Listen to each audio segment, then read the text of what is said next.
OK, let's take you back to the year 1940. The average cost of a new house was just under $4,000 and petrol prices were at 11 cents a litre. Well, times have certainly changed. One couple in the UK still lives like they're in the 1940s. Kitten and Richard Von Mew join us from their home in England. It's great to see you both. Thank you so much for joining us.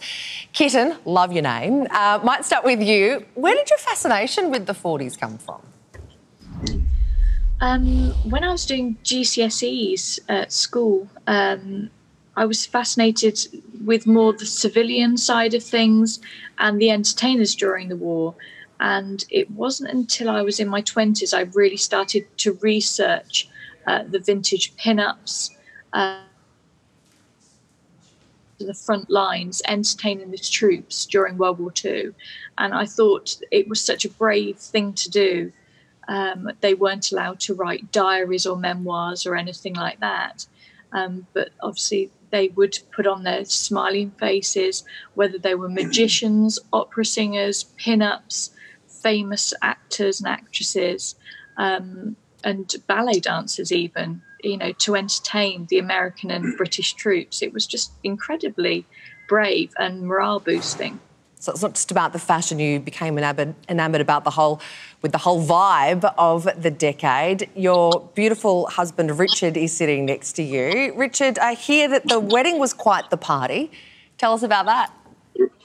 Yeah, it was indeed. We'd always wanted a 1940s connection, which we really struggled with initially, and had almost sort of given up on the idea. And then decided we were going to go for a steam train wedding, and contacted a station called Kitten, which is in Gloucestershire, and it turned out that they'd got one of the engines that we used in the D-Day landings. So that was a nice connection, and that they, gave us everything that we needed, really. We had the service in a carriage on the station, and then travelled up and down the line for the wedding meal, and then danced the afternoon away on the station before going to a village hall for an evening do, which was fantastic. Kitten, you even eat a 1940s diet. What's on the menu? We don't do a rations diet. OK. No spam? We do love spam. We love spam. Oh my goodness. I'm doing spam for tomorrow for the VE Day celebrations. Can't wait. But we're also doing quintessentially English scones with clotted cream and jam as well.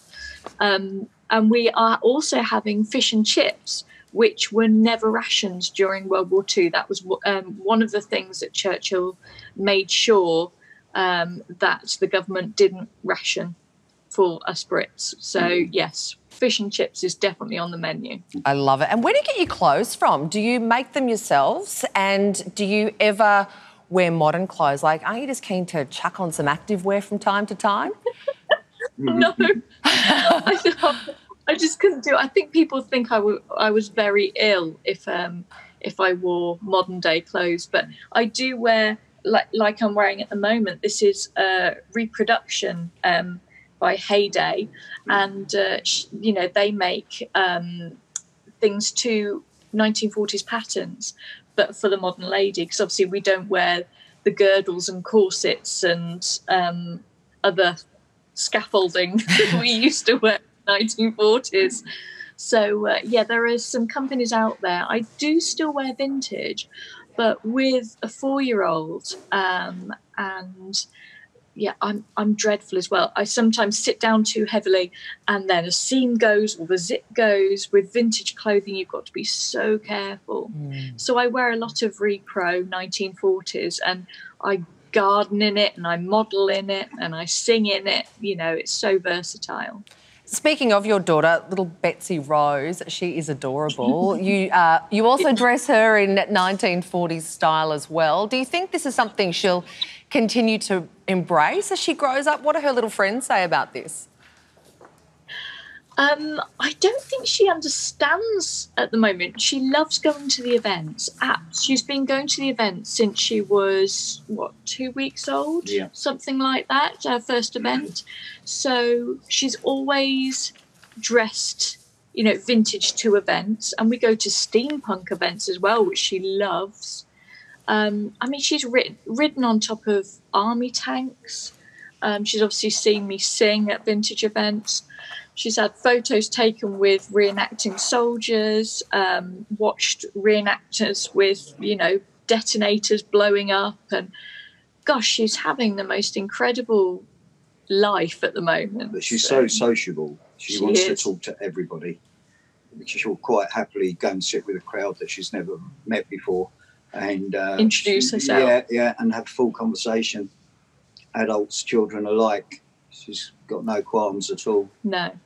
And now it's great because she used to listen to me with ear defenders on, which was really embarrassing, especially when she said, "My ears are hurting. Have you finished yet, Mummy?" I think we need some of those over here right now. Thank you so much for joining us. It's good to know as well that even in a crisis, you can still have perfect lippy and perfectly applied eyeliner. Kitty and Richard, thanks so much for joining us. Take care.